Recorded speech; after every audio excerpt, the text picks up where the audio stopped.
threats, almost all of them hoax, to an actual series of blasts, albeit low intensity, taking place in Delhi. What's really happening? Who's behind these possibly coordinated attempts at compromising India's national security? That's going to be our focus with some exclusive elements. Let's begin with the headlines.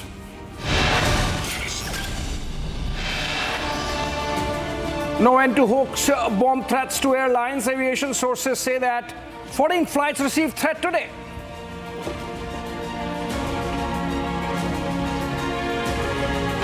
Loud explosion near CRPF school in Delhi's Rohini. Forensic probe suggests crude bomb blast.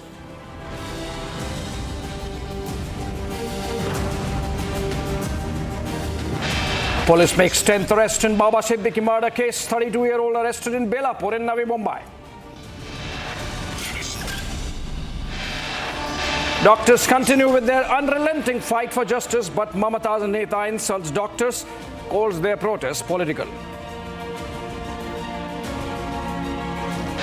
Rift in India ahead of Jharkhand and Maharashtra elections. Stalemate continues in MV over seat sharing. Meanwhile, in Jharkhand, RJD decides to go solo.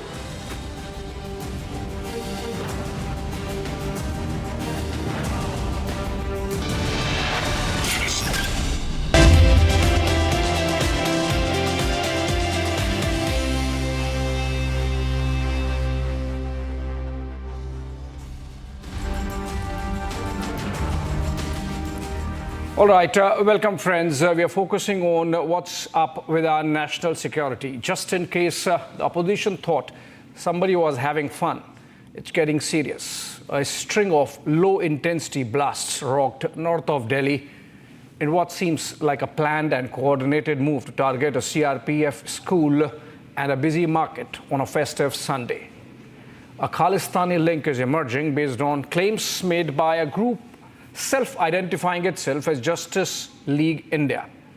It must be underscored that police is yet to come to any conclusion as to the motive and who carried out those blasts. Let's understand what's the connection and the claims. Are the claims real or a hoax, as we have seen in the case of the airline threats? The blasts are of course real, and the ammo used and for ammonium nitrate and fuel oil is very similar to the 2011 bomb blasts that took place outside the Delhi High Court or some earlier blasts that rocked various cities across the country before 2014.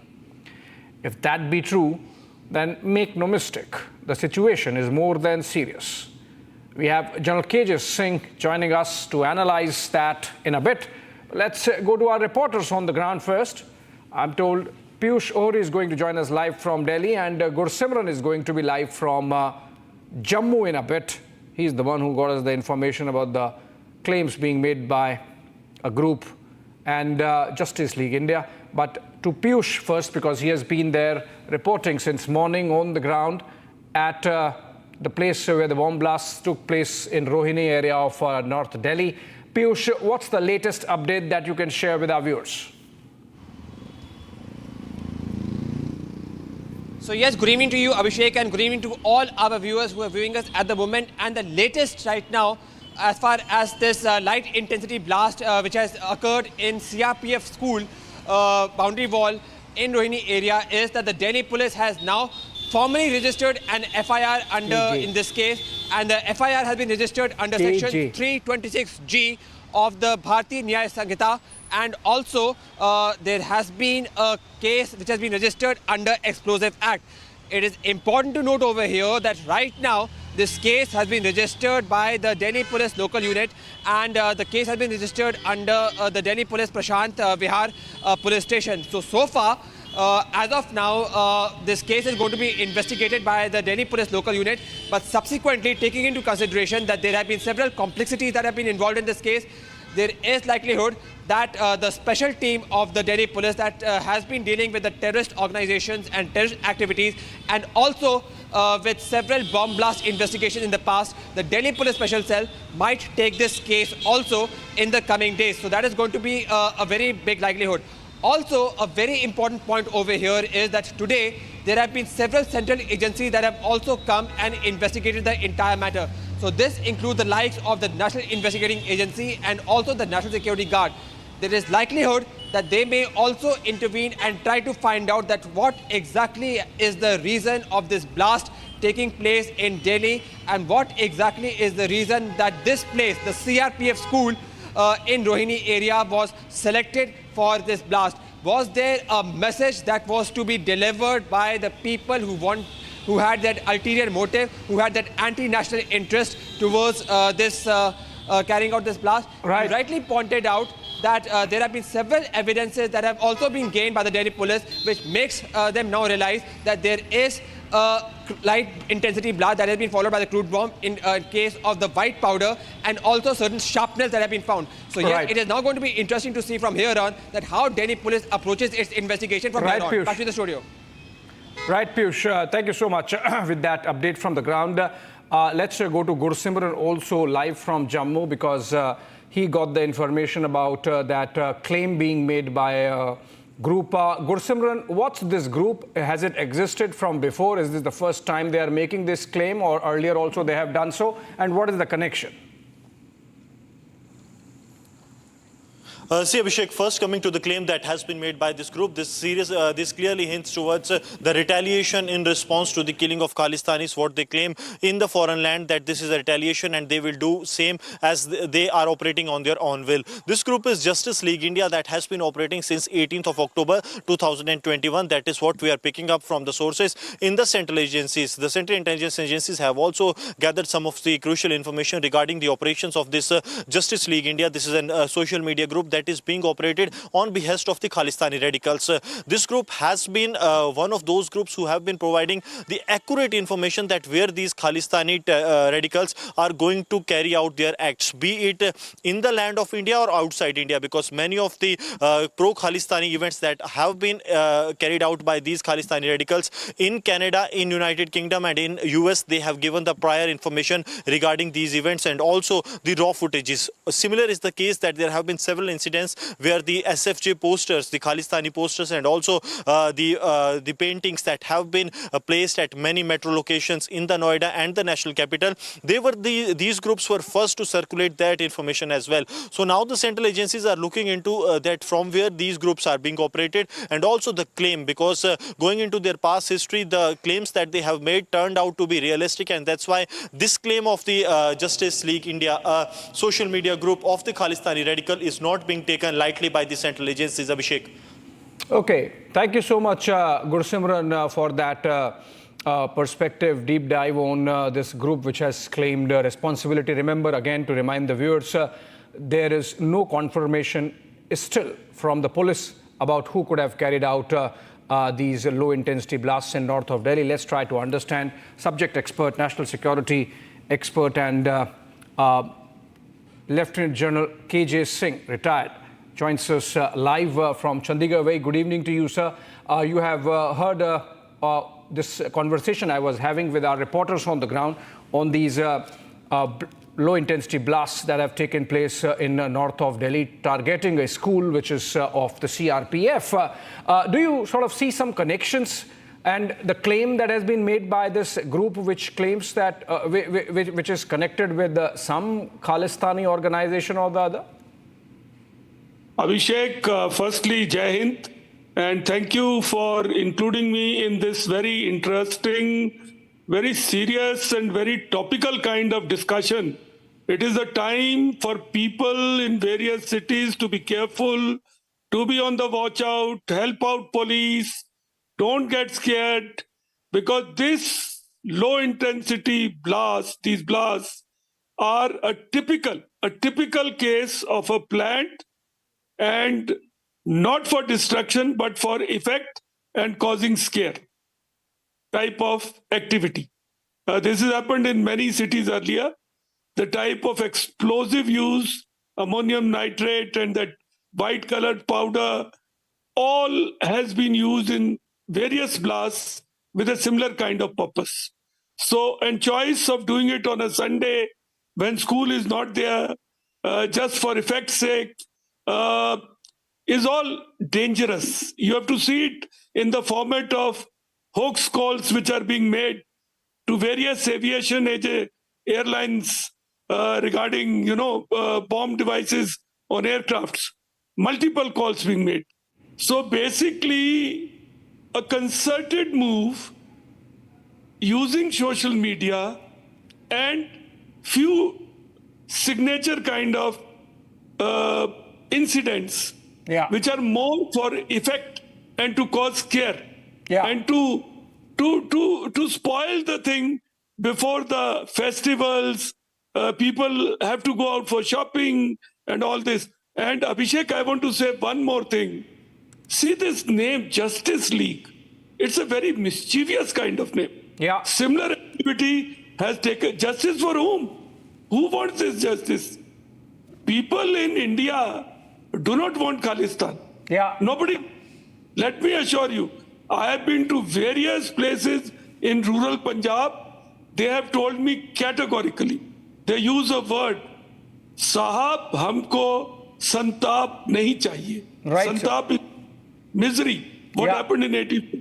And as per Kushwant Singh, Khalistan exists in 4-5 inches between the ears of these radical elements who are residing in Canada and such like places. True, sir. So use of this, name itself. In Kashmir also, a group like Popular Front for Action Against Fascism. Yeah. Such names are all targeted to draw attention of these so-called human rights groups and such like, advocacy groups, which are very prevalent. But my question is, sir, that even if they are doing it for impact, even if they are doing it for sending a subtle message, because one theory doing the rounds is that they chose to target the CRPF school is because Vikas Yadav, the person identified by the United States for arranging the attempt on the life of Gurpatwant Singh Pannu in the United States, was associated with the CRPF.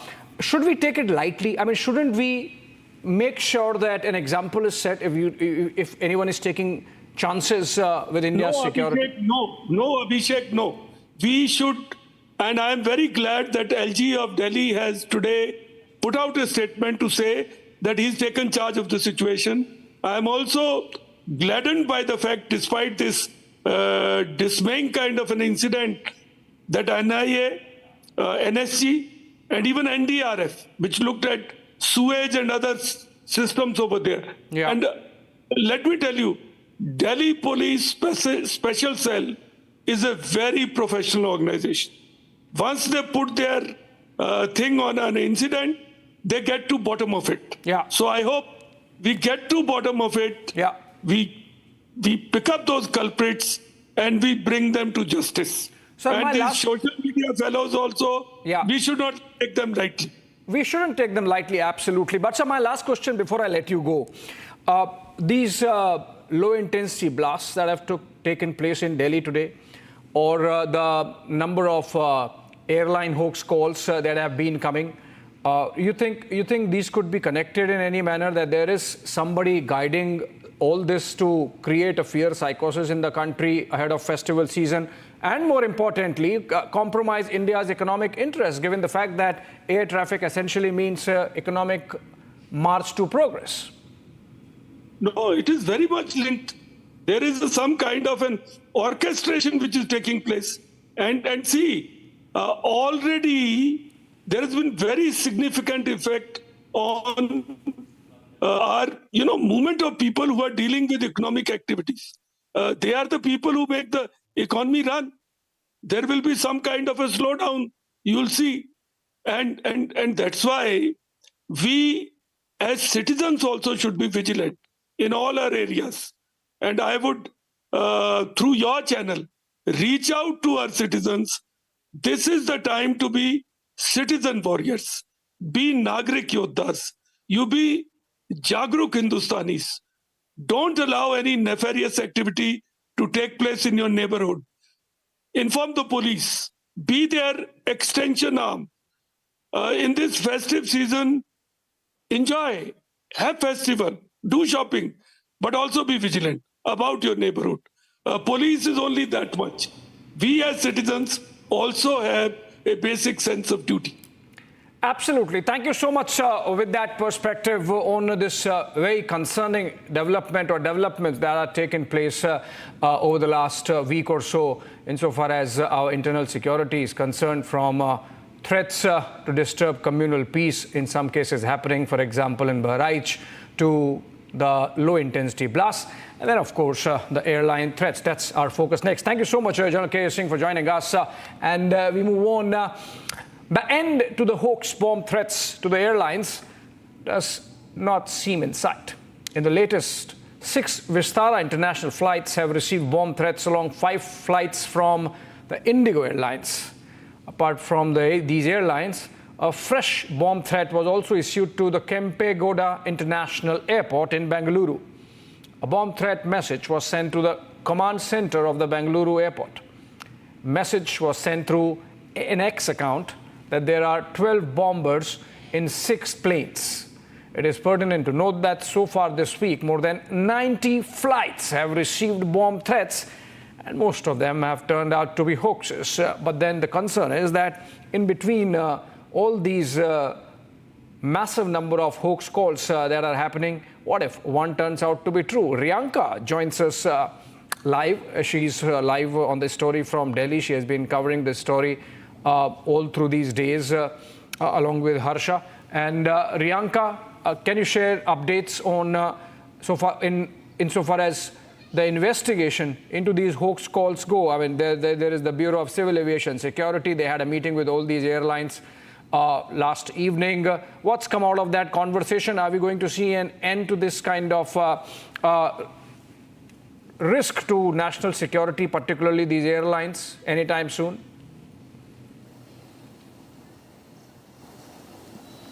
Absolutely. Since many days and weeks now, we are seeing that there is indeed a threat that has been quite a few times witnessed over the national security, be it the low-intensity blast that we had witnessed today in the national capital, and on top of that, the hoax threats that the airlines have been witnessing for over the past few weeks. Today, around 24 airlines of Indian origin have been,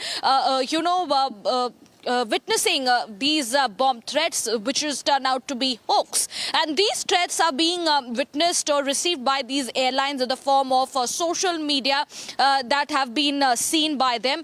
Well, 24 is the number that has been, received today. And over the past week, the number has risen up to 90. So 90 hoax threats that have been given to the airlines in the past few weeks, majorly by received by Air India. And today it was 6 Vistara flights that had received these hoax bomb threats. These were flights that were from the international route, and also not just Vistara, not just Air India, but also airlines such as Akasa Air as well as Indigo. These airlines have also received these bomb threats that have been turned out to be hoax, and they have come in the form of social media. Now, when it comes to the security and the safety protocols being put in place, yes, that has been kept in place by the Ministry of the Civil Aviation. Yes, there was a meeting that was held on Saturday. All the top officials were present in the meeting. In fact, the officials from the airlines, Air India, was also present in that meeting. There were several talks that had taken place, and all the measures, all the protocols, keeping the passengers' safety and security as a top priority, is being kept in place. On the other hand, these perpetrators who have been identified, or others who are yet to be identified, they will be kept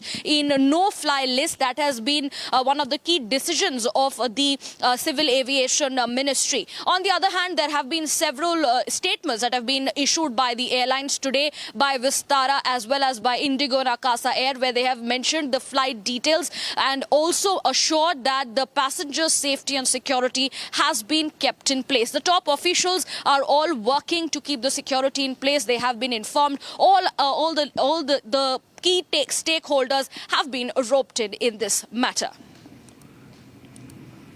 Thank you so much, Riyanka, with those updates.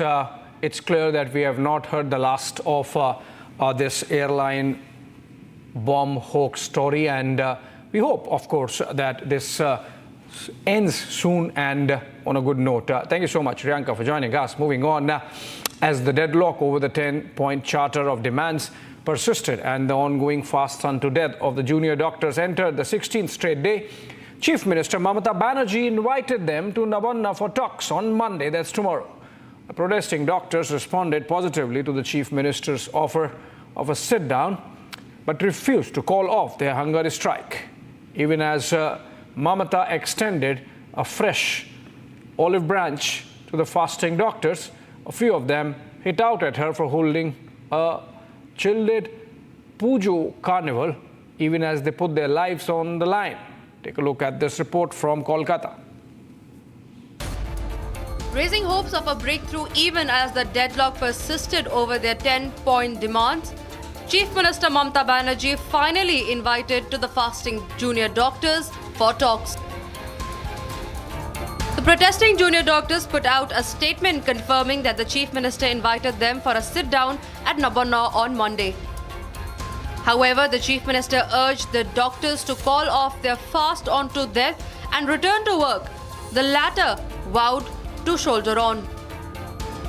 Meanwhile, as the stalemate continued, a protesting junior doctor said most of them have returned to their duties, while a few continue to sit on an indefinite fast until all their demands are met. Earlier on Saturday, Chief Secretary Manoj Pant visited the site of the hunger strike in central Kolkata's Esplanade. The doctors were seen having a telephone conversation with Mamata in the Chief Secretary's presence in an attempt to break the ice. Even as the Chief Minister signalled a climb down of sorts, a section of the fasting doctors came down heavily on her for holding a Pujo carnival while they put their lives on the line. আমাদের শরীরের উপর দাঁড়িয়ে আপনি carnival করেছেন এরপরে জনতা তার উত্তর দেবে সিনিয়র ডাক্তাররা তার উত্তর দেবে। Meanwhile, sitting TMC MLA Tapas Chatterjee kicked up a massive row after he trivialized the doctors' protest, calling it a BJP left movement. TMC MLAs and TMC leaders are speaking what their leader is telling them to. In fact, yesterday we saw Mamata Banerjee was speaking to the doctors on phone, and one of her statement was, please rise beyond politics and join back work. So she clearly meant that the doctors are doing politics by doing this whole protest and taking part in this protest movement. So as per what Mamata Banerjee yesterday meant or insinuated, today the TMC MLA Taposh of Salt Lake Bidhannagar area, he has pointed out that the junior doctors are actually like a political party, politicizing the whole issue. What they have is political ideology and political goals, and they are not really protesting to demand justice. And as the anticipation builds around Monday's meeting, the key question is, will the ice finally melt?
week on Get Me Right, a packed edition of 3 deep dive perspectives. The great development story that the Omar Abdullah government can script in the new Jammu and Kashmir.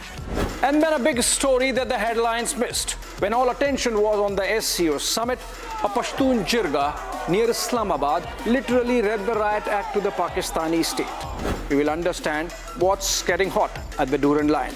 And finally, a video profile of Justin Trudeau, so that you know for yourself why he's doing what he's doing. Only on Get Me Right this weekend. Amity has been ranked amongst the top 3% universities globally, a testimony to Amity's globally benchmarked quality.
Hi there, welcome back to Get Me Right. This is 16th episode of your favorite Perspectives show on news stories, contemporary and consequential.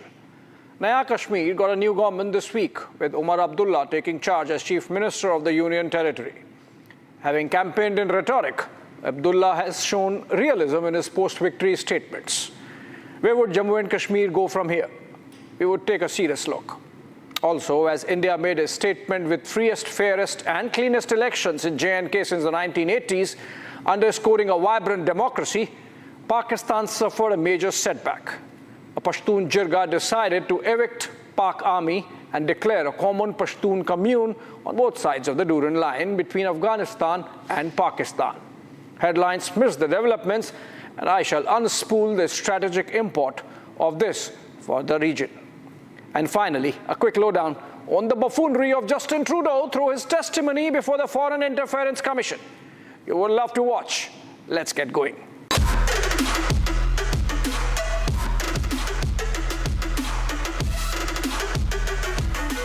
The drumbeats that accompanied Dance of Democracy as citizens came out in large numbers to shrug off the past and look to future underscored the bold statement of a confident India, that of finality of Jammu and Kashmir's legal status as an inalienable part of India. The pictures were heartening. Omar Abdullah on the Chief Minister's chair with just one flag, the tricolour on the table. For the young ones among the viewers, The erstwhile state of Jammu and Kashmir used to have two flags and its own constitution.